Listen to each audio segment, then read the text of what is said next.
All right. All right. Let's begin. This is a video about a Cody Libolt tweet, which I know a lot of you in my audience don't care for Cody very much, but I actually do. I think Cody's a good guy, and I like Cody. I don't approve of many of his tweets, obviously, but got a wintergreen one for today. But I do think he's a good guy, and I think it comes from a good place. And in fact, I will say this: my father likes Cody Libolt's tweets quite a bit. Not all of them, of course, but one time he shared with me one of Cody's. It was some kind of tweet that I was involved in some way, and he thought it was funny. So there you go. I think Cody's funny too. I don't know. I mean, he doesn't bring the same kind of humor that I do. But I quite often laugh at some of the things that he posts, not in a derisive way, like I actually am laughing with him. But in any case, I thought I'd respond to this because I think he's onto something here, although I don't agree with it in its entirety.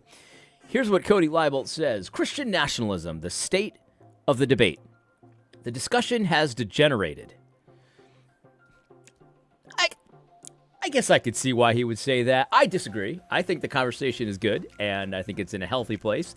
And if you think this is degenerated, I think that there's a lot lower it could go, I'll tell you that much. But in any case, as far as I know, he says, none of the Christian nationalists has so far stood up and said, hey, we have some problems on our side. In my opinion, the Christian nationalists deserve no more public interaction at this point. Not a single one of them.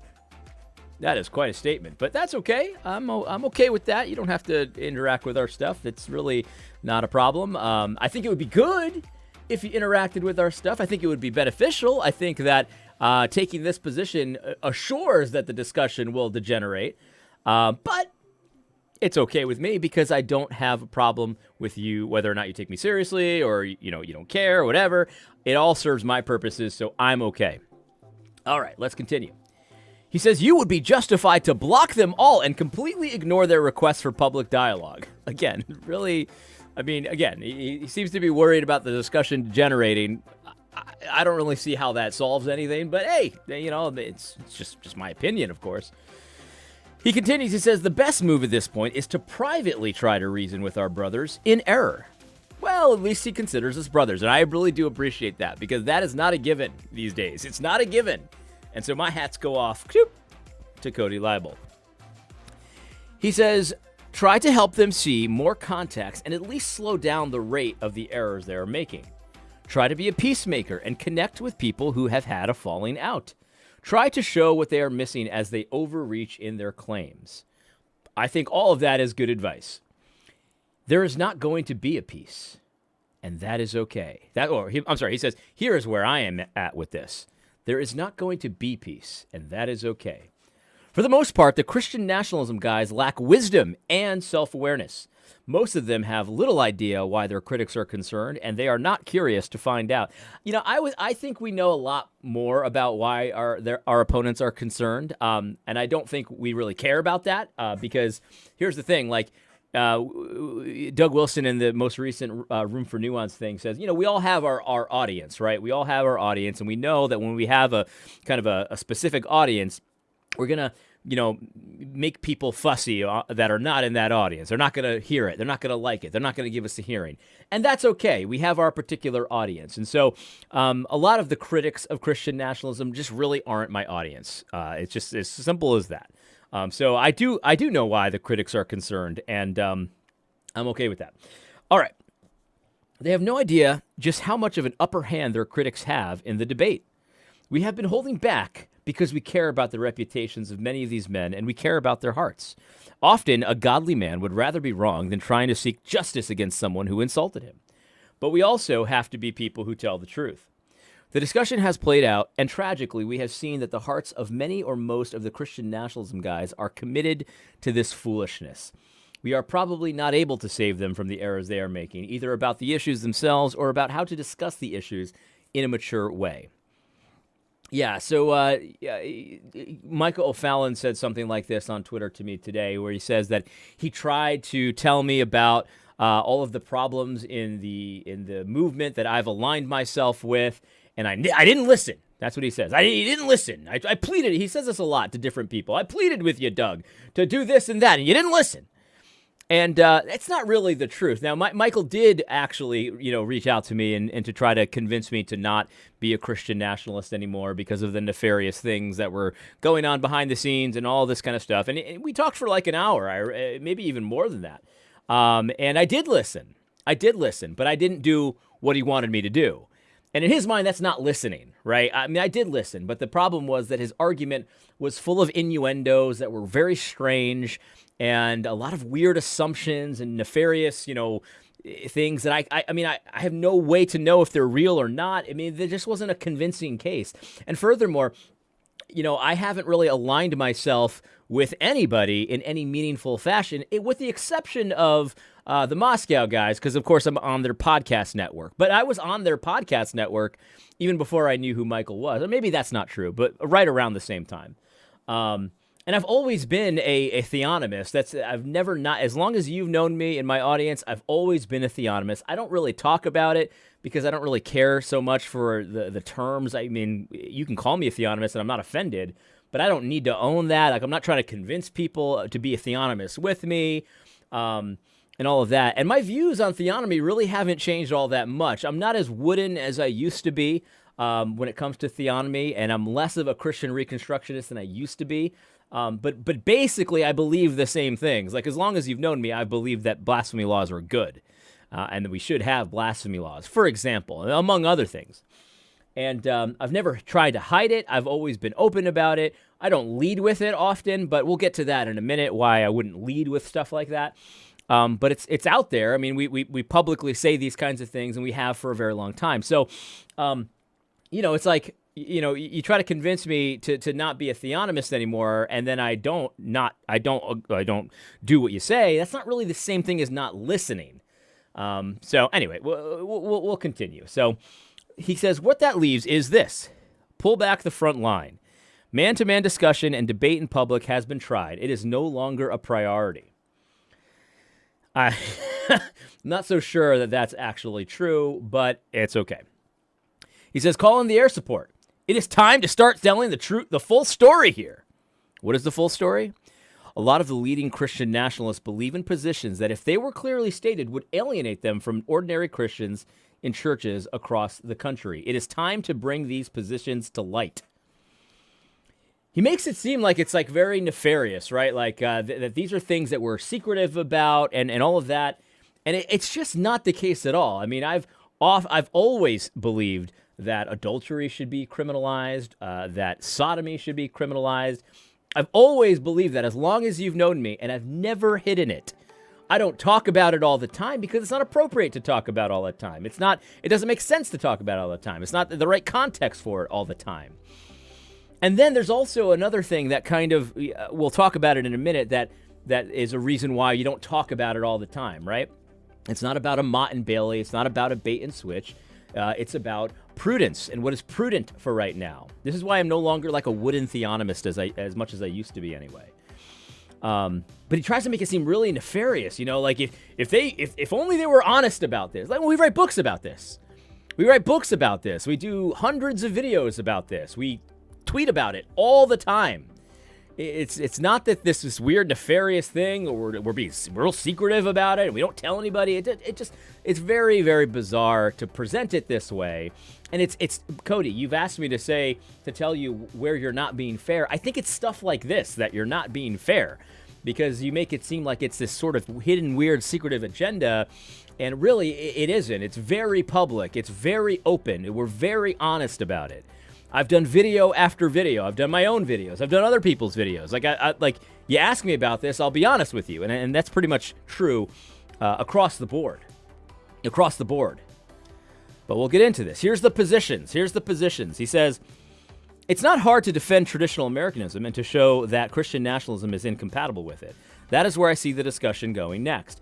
As far as ministry partnerships and willingness to engage in friendly debate, I think that time is past. The Christian nationalists deserve to be in an ideological ghetto. They deserve to be a byword, and that is what they are going to be. It is time to bring up the issues that will expose these men for how foolish they are. These are the issues right here. These are the issues that are going to expose how foolish we are. And I really just don't understand why that has to be the way it is. Hold on 1 second. All right, I'm back. I just had to take a work call right there. All right, here are some major critiques against the Christian nationalists that I am willing to start focusing on. Many of them seem to advocate the following. So these are the things that he finds extremely objectionable that show how foolish we are. So the first one, executing gays. Now, Cody, I do believe that Cody wants to be fair. And so I'm going to correct you, Cody, and we'll see if you take the correction.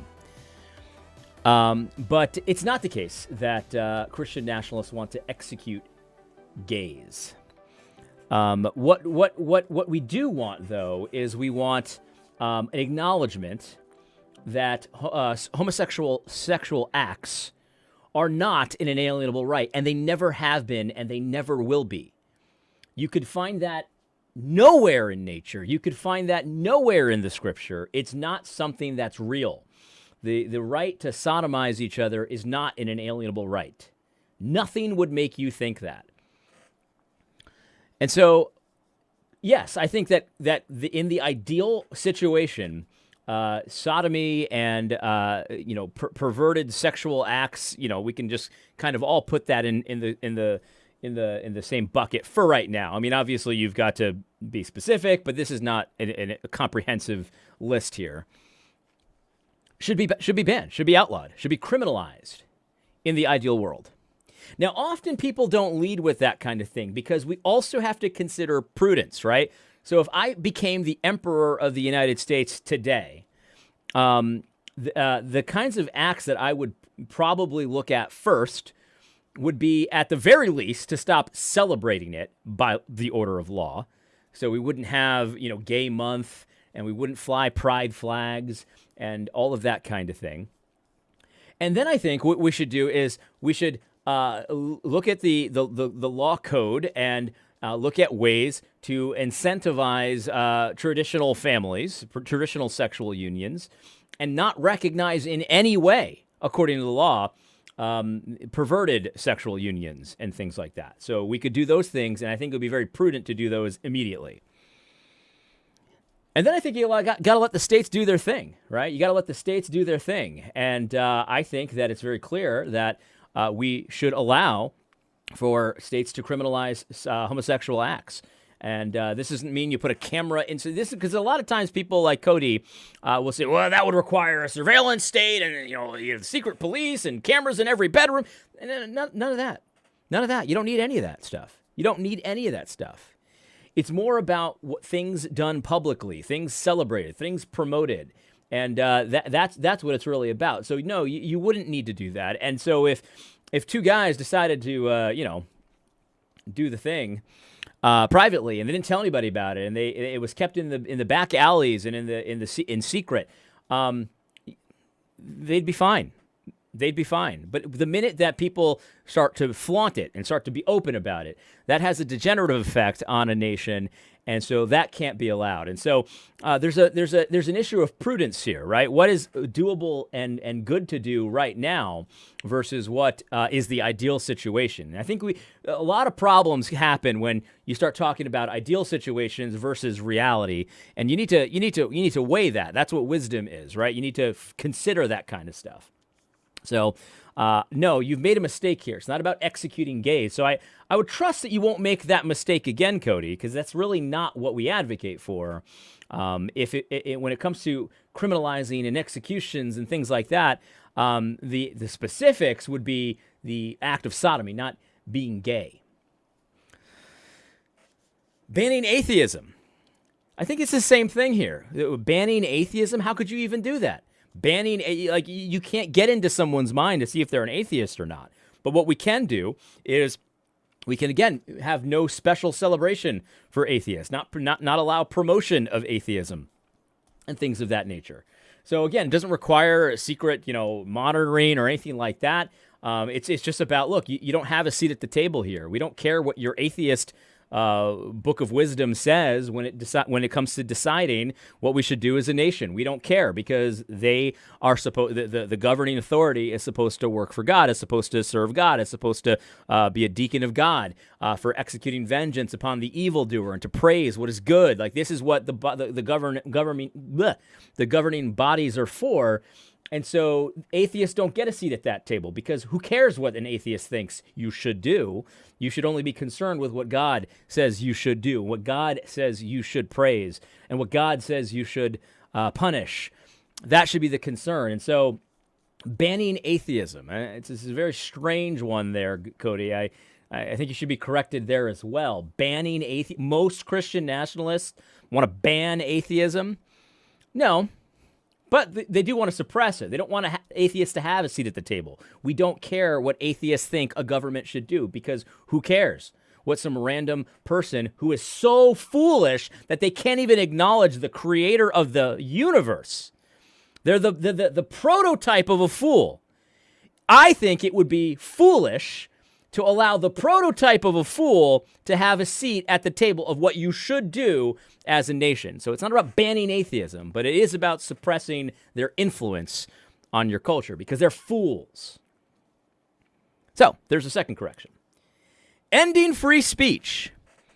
Now, again, the way you frame this isn't quite right. Most of us are pro-free speech, but we also acknowledge, as the founders did, as the courts did for decades and decades and decades and decades and decades up until the 20th century, that blasphemy was not part of that. That wasn't the intention of the amendment. It wasn't the intention of the people who created the amendment and who ratified the amendment. That wasn't the intention. And so I think it's better to go back to the intention. And so blasphemy is not a part of that. That's what he's talking about here. None of us say we want to end free speech, but we do want to acknowledge that blasphemy and things like pornography should not count as far as that goes. Removing the women's right to vote. Removing women's right to vote. Yeah, so this is a good one because a lot of Christian nationalists think that the 19th Amendment was not such a great idea. Not such a great idea. And I agree. I'm one of them. This is something that, again, Cody frames this as we've been very secretive about. We're not really clear about this. We're not really honest about this. This is something I've said on video numerous times. I can't count how many times. I've said this numerous times, and many of us say this publicly and openly all the time. So I really don't appreciate the framing. I think you're being dishonest, Cody. And so now I'm correcting you, so hopefully you won't make this mistake ever again. But yeah, this is one of those things with prudence, though, right? Because I don't think the 19th Amendment was good. But at the same time, I understand that we're like 10 steps away from getting to a point where that would be a good idea to implement right away, where maybe we should repeal this one. This one was no bueno. Not a good idea. Let's go ahead and do a do-over on that one. We're so far away from that being the case. I think we're closer than you think, Cody. But we're pretty far away, in my opinion. So that's not something that you lead with because it's not something that's prudent for right now. It doesn't really make sense right now. But it is the way it should be. A lot of us would agree with that. So if I was emperor for the day, if I was emperor for the day, we wouldn't have voting anyway. But would I remove the 19th Amendment? I'm not so sure I would. Yeah, maybe. Yeah, because I'm emperor. There's a thought experiment here, Cody. You'll have to bear with me. I don't really know what I would do. Then again, I'm not advocating to become emperor for the day. So there you go. He says replacing the current government. Yeah. I'm not exactly sure what you mean by this, so you'll have to bear with me. But yeah, the government as it exists today is no bueno. No bueno. I'm not a revolutionary, so I don't believe in that kind of thing. But yeah, I don't see why anyone wouldn't want to replace the government as it exists today. And you, as a libertarian, I think ought to understand this. So I'm not so sure about that one, Cody. It's a little bit vague, so I'm just going to go ahead and let it slide. I think we agree on that one, though. Installing an authoritarian Christian government. So again, it's not really about being an authoritarian Christian government, because I happen to believe that a Christian government would be a government of freedom, a government of liberty. Obviously, liberty defined, of course, by the Lord and what he says the government should do. So yes, the government should be Christian. I mean, I'll be honest, Cody, it's a little perplexing that you would attempt to frame this as something that we're not clear about. Christian nationalists want a Christian government. We haven't been so clear on that one. Cody, I don't think that you're really thinking that one through. That Christian nationalists have been unclear that we want a Christian government. That is beyond bizarre, Cody. And I happen to think you're quite intelligent. I happen to respect your intelligence. I don't understand this one, though. This one boggles my mind that you would say this is one of those things we've been unclear. And if we were only clear, it would show how foolish we are. That's what you said. Foolish. We'd be exposed. This is this weird one, Cody, because I think we've been pretty clear about all of these, but this one in particular, when I read it, I just kind of was like, what is going on here? What is the purpose of this? It doesn't make sense, Cody, to say that Christian nationalists have been unclear that we want a Christian government. Now, you might think that that would be authoritarian. I don't know why you would think that. I don't think it would be authoritarian, but we want a Christian government. On that point, I think we've been pretty clear. We'll move on to the next one. Tolerance toward advocates of kinism and racial separation. Tolerance toward advocates of kinism and racial separation.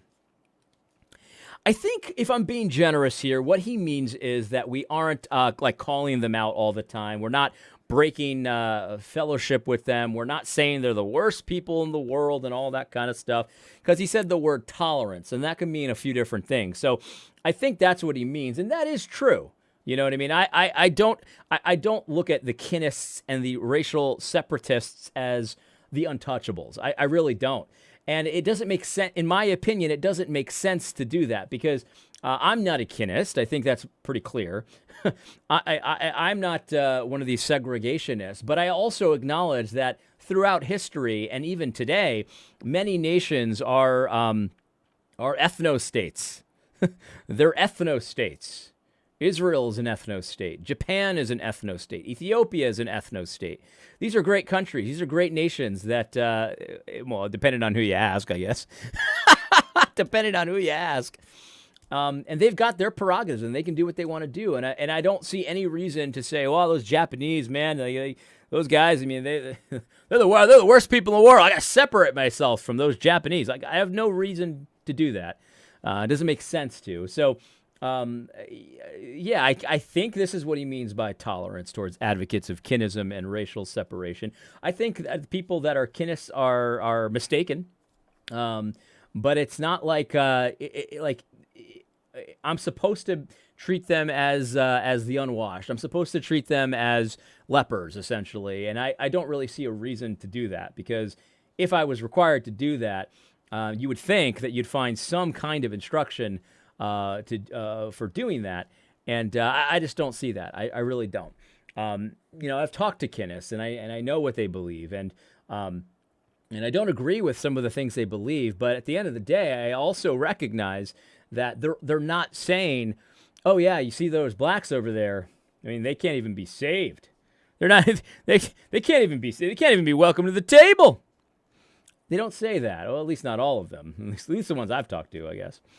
So anyway, I mean, listen. I think you'll find a lot more tolerance of these two things amongst Christian nationalists than you will amongst the non-Christian nationalists. I think that's beyond dispute. But I guess what I'm wondering is, how does this show how foolish we are? And also, how are we hiding this? This is something we've been very clear on many times. I'm not really sure. But he goes on, he says, these are positions that many Christian nationalists seem to hold, especially if you look at their leading voices. If I'm misunderstanding them, I hope some thoughtful brother will appear on the scene to point out my errors. I think I just did. But this is where the conversation needs to go. The discussion needs to go. Are the Christian nationalists indeed advocating those things? Do they believe that if we disagree, we are sinning? Because if that is their position, then they are more than fools. They are sinfully divisive and ought to be treated as such. I urge you, brothers and sisters, to watch out for those who cause divisions and put obstacles in your way that are contrary to the teaching that you have learned. Keep away from them, for such people are not serving our Lord Christ, but their own appetites. By smooth talk and flattery, they deceive the minds of naive people. Romans 16, verses 17 through 18. Very interesting. Very interesting to end with something like that, especially considering how you started, which is like, we need to no longer engage them, no longer talk to them, block them even. Like I don't know about you, but that seems pretty divisive to me. And then to also kind of frame it the way you've done it here and make numerous errors in what you said, it just does not seem like divisiveness is really something you're all that concerned with. Now, I don't really care because I don't actually think that that's being divisive, but also to kind of frame us that we're being divisive, right? We're being divisive because we advocate these things, and we don't like it when you disagree. We think maybe that you're in sin if you disagree. Yeah, because I do think that if you don't think that that God was right to say that sodomy should be punishable, a criminal offense. Blasphemy should be a criminal offense. I think that you're in error, and I think that that's sinful to think that God somehow got that one wrong. I think that is sinful. But I understand that it's not like the order of sinful, like of actually doing the sodomy yourself. Like there's orders, there's degrees, there's things like that. I think that people that don't baptize babies are in sin. But at the same time, I don't let that ruin the unity that we have in Christ, right? Because I understand why you think that. I understand you're trying to do the right thing. You think you've got good arguments, and I can understand why you might make an error like that. And so, I think we can do better than don't engage them, block them. They haven't earned the right to speak to us. We must expose them for these things they've been clear about since the beginning. Like. I think we can do better than that. That's just my opinion. I think you can do better than that, Cody. And quite frankly, I think you have been doing better with this. Because I used to be blocked by you, and I'm not anymore. And I do appreciate that. I think it's a sign of respect. And I appreciate so many of your tweets, and I like seeing them. But if you choose to go ahead and block me again, I'm not going to stay up at night over it. But that would be unfortunate. And it would seem awfully divisive, at least in my opinion, to treat someone that way. But yeah, I mean, I guess I'll stop there. In any case, I hope you found this video helpful. God bless.